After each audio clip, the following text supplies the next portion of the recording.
So I'm going to read to you an editorial from the Minden City Herald in Minden City, Michigan from October 31st, 1941. This is right before the Pearl Harbor attack, so it's right before the United States entered the war.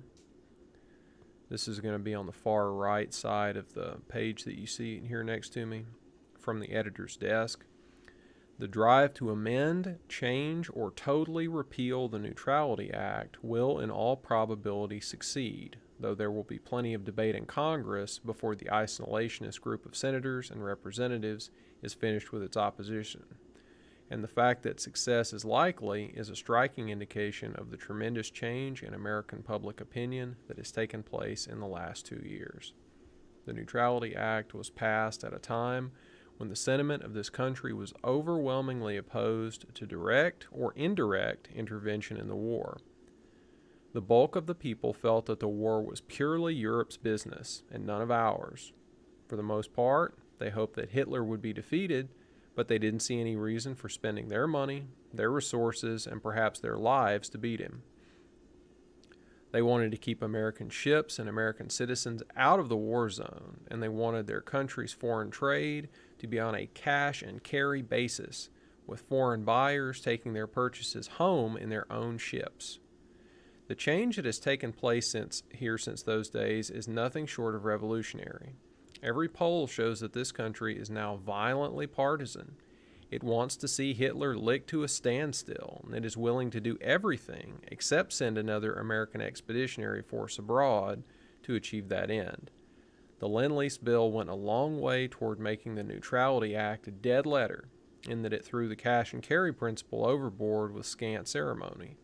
In all sections of the country, the polls indicate that the nation is strongly interventionist. Even in the Middle West, where the isolationist sentiment is strongest, those who believe that this country's destiny will be largely decided by what happens to Hitler have a heavy majority. In the East, South, and Far West, isolationists are outnumbered by interventionists in a ratio of about 8-1. Now here's the critical part. The country's political leadership has done much to bring this about. When it comes to foreign policy, the views of Mr. Roosevelt and Mr. Wilkie are practically identical. Both are for all-out effort against the Axis. Both are convinced that the defeat of England would be ruinous to us in the long run. On top of that, the press of America, big and little, generally holds that it is no longer possible for us to disregard what goes on in Europe. That whether we like it or not, our destiny is tied in with the destiny of the balance of the world. And the influential press and radio commentators are likewise interventionist almost without exception. So there's more there, but I think that would pretty much give anybody the idea. This is just a small town newspaper from Michigan that I selected entirely at random, and I looked at 3 or 4 more newspapers from this era entirely at random, and they're all isolationist or non-interventionist. The people who live in the normal part of America, so somewhere outside of the metropolis in the Northeast, the people who don't have access to power, the people who are just living their everyday lives, they're worried about completely different matters. They're worried about how is this wartime rationing going to affect my life, my livelihood, my company if I own one. If they're an employee, then they might have an incentive to be interested in it because more production for war means higher wages, but that's just one part of it, because at the same time there's no free lunch and they're going to pay a lot more in the stores. If you want to go look at the Lend-Lease stuff, you can see how much food that we were sending abroad basically for free, and know that even if you're getting higher wages, you're going to be paying for it in the grocery store, for instance. Right before this, in September, and I'll post this as well, FDR gave a fireside chat about the USS Greer. This was an incident in which a U.S. Navy destroyer was performing a mission going to Iceland, supposedly bringing mail and things like that. What was left out of the public commentary on it, at least by FDR at the time, was that the United States had stationed troops in Iceland in order to free up British military troops so they could go fight in the war. So to the extent that U.S. military presence was there was a U.S. military presence in Iceland, it was to free up British soldiers. Now what happened is that this destroyer found, with the help of a British plane, a British military plane, they found a German submarine and they started tailing it. Eventually, the German submarine turned around and fired a torpedo at the USS Greer, and then the Greer dropped some depth charges to try to blow up the submarine. They both escaped unharmed, but FDR got on the radio and told the whole country that this provocation absolutely could not stand, that the Hitler regime was bent on world domination, and that from now on, all U.S. military vessels all over the world were on standing orders to shoot first and ask questions later if they encountered any German submarines or any other vessels for that matter. So the second document that I'd like to bring to your attention is part of declassified information from the British War Cabinet. So this is Winston Churchill and his bi-party coalition that are meeting all from 1939 to 1945 to discuss the progress of the war from the British end. This is August 19th, so this is maybe the Greer incident happened in August, not September, but I think the fireside chat, actually I know the fireside chat was on 9/11, 1941. So the incident with the USS Greer must have happened in August because they're talking about it here.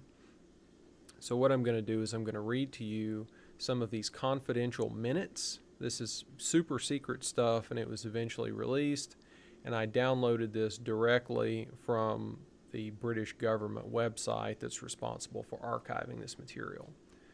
So we're going to skip the first part, but it's talking about how Winston Churchill went to America and he dined on Roosevelt's yacht, and they were having a lot of fun with each other and that kind of stuff. The Prime Minister gave his impression of the President's attitude toward the entry of the United States into the war. Okay, so this is August 19th, 1941. The United States does not enter the war until the Pearl Harbor attack, which is in the first part of December 1941. So this is months before that. He was obviously determined that they should come in. He, Roosevelt, was obviously determined that they, the citizens of the United States, should come into the war. On the other hand, the President had been extremely anxious about the bill for further appropriations for Lend-Lease, which had only passed with a very narrow majority. Clearly, he was skating on pretty thin ice in his relations with Congress, which, however, he did not regard as truly representative of the country. So this is what was referred to in the newspaper editorial that I read before. The newspaper said that the polls were showing that outside of the Midwest, 80% of the people were for an interventionist foreign policy. Now that's bullshit, and we know it's bullshit. 80% of the American public has never been for starting foreign wars overseas. But when you have people like Walter Lippmann and the rest of the Northeast establishment who are doing the polling and who are cooking the books because they're all in there with Roosevelt, those are going to be the kind of results that you get. And of course, there's no way that any of us will ever know if those polls were accurate at all. But I kindly doubt it. I kindly doubt that it was 8-1. But that's what they reported, so that's what the editorial said because they're taking it at face value.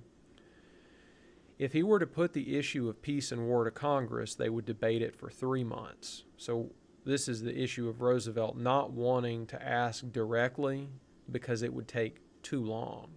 It would hold things up for 3 months. The President had said that he would wage war but not declare it, and that he would become more and more provocative. So FDR, the President of the United States, is admitting to Winston Churchill that he will wage war but not declare war, and that he would become more and more provocative. If the Germans did not like it, he could attack America first. So Hitler is invited to attack America first through an increasingly provocative series of arrangements. Full agreement had now been reached on the scheme whereby the American Navy would have their convoy system in full operation between their country and Iceland by the 1st of September. This would release no less than 52 British destroyers and corvettes, now based on Halifax, for convoy duty on other routes. I think part of this is also related to that scheme whereby the United States gave 50 old destroyers to Britain in exchange for fleet basing rights in the Caribbean and a few other places.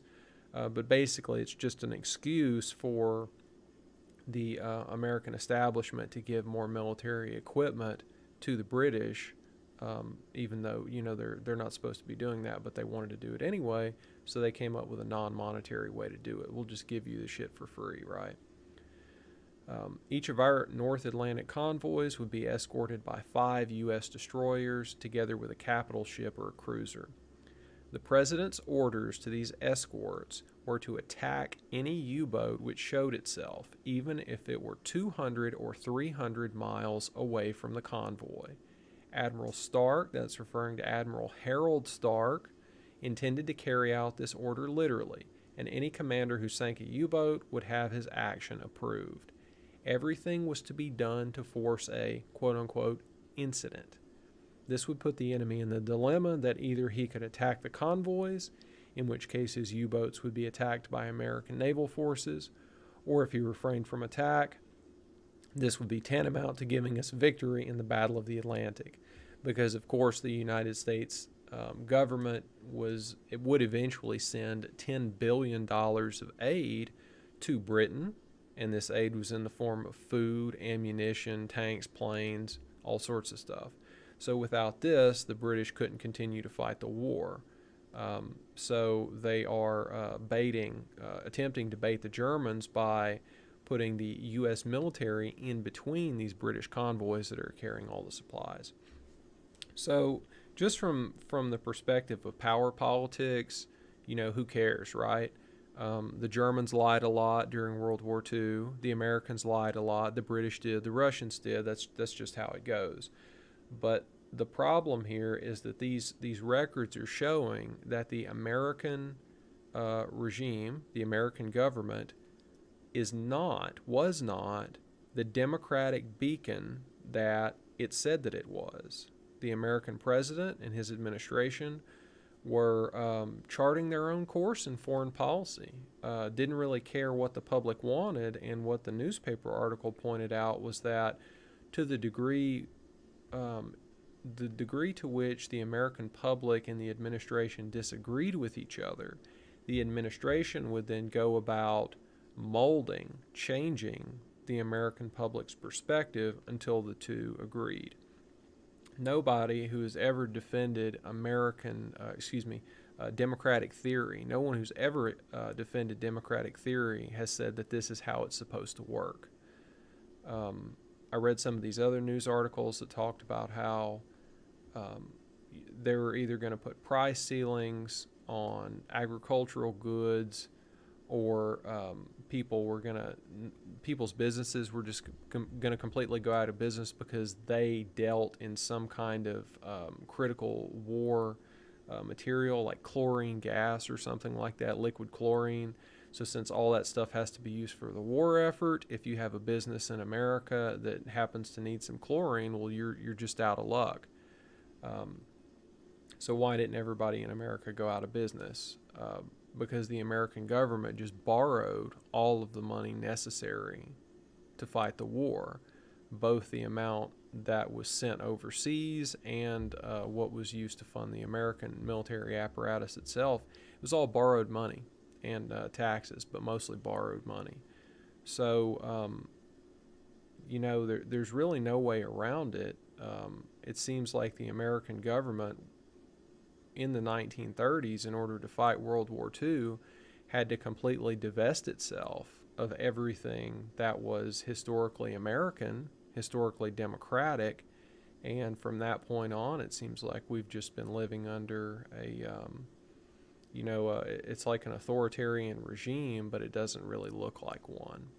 So I thought I'd bring these historical documents to your attention, and thank you for your time.